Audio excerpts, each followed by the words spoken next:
दिमाग खराब हो गई। जानते भगवान राम है और तुम झूठा कोई उनके दे रहे हो, शर्म नहीं आते तुम्हें? राम बोलছে ভাই শান্ত হও, সবরই প্রেমেতে ডুবে আছে,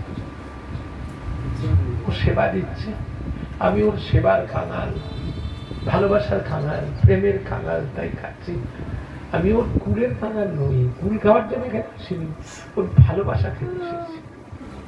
এই জন্য ভজন রাজ্যের ভালোবাসা, প্রেম, ভক্তি ওটা আলাদা জিনিস, আর ঐশ্বর্য আলাদা জিনিস। আমি যদি মনে করি মঠে যাই, মঠে যাওয়ার পর আমার প্রচুর টাকা হয়েছে, ধরো প্রচুর টাকা, আমি নিজে পার্সোনাল গাড়ি করে নিলাম, একটা মার্সিডিজ গাড়ি কিনে নিলাম, আরো টাকা হচ্ছে একটা ফ্ল্যাট বাড়ি করে নিলাম, আরো অনেক কিছু করতে পারি, কর্মচারী রাখতে পারি, তাহলে ঐশ্বর্যের মধ্যে আমি ডুবে গেলাম।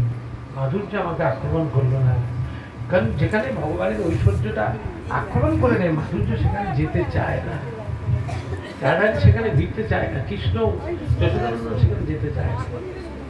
এই জন্য ঐশ্বর্য নহে প্রীতম মন। যাই হোক, এইভাবে